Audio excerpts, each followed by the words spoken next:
সেই সব স্বপ্ন। কবি সুনীল গঙ্গোপাধ্যায়।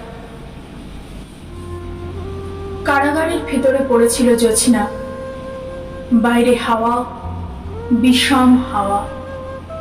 সেই হাওয়ায় নশ্বরতার গন্ধ।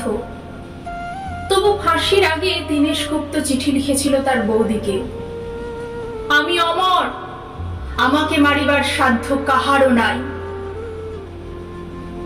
মধ্যরাত্রির আর বেশি দেরি নেই। প্রহরের ঘণ্টা বাজে। শান্তিও ক্লান্ত হয়। শিয়রের কাছে এসে মৃত্যু ও বিমর্ষ বোধ করে।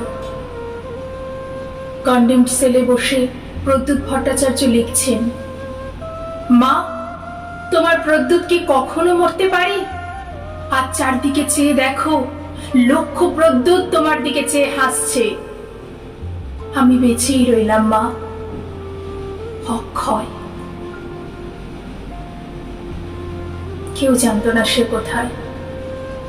বাড়ি থেকে বেরিয়েছিল ছেলেটি, হাট ফেরেনি। জানা গেল দেশকে ভালোবাসার জন্য সে পেয়েছে মৃত্যুদণ্ড।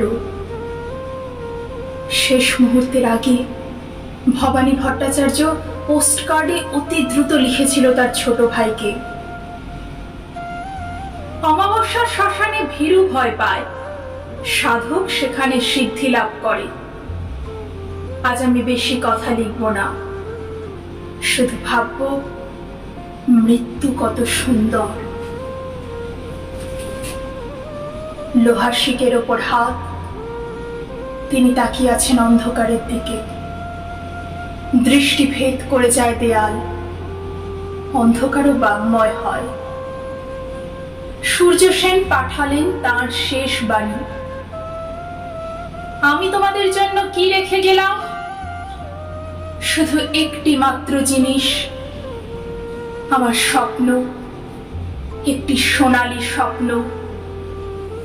এক শুভ মুহূর্তে আমি প্রথম এই স্বপ্ন দেখেছিলাম। সেই সব স্বপ্ন এখনো বাতাসে উড়ে বেড়ায়। শোনা যায় নিঃশ্বাসের শব্দ। আর সব মরে, স্বপ্ন মরে না। অমরত্বের অন্য নাম হয় কানু, সন্তোষ, অসীমরা জেলখানার নির্মম অন্ধকারে বসে এখনো সেরকম স্বপ্ন দেখছে।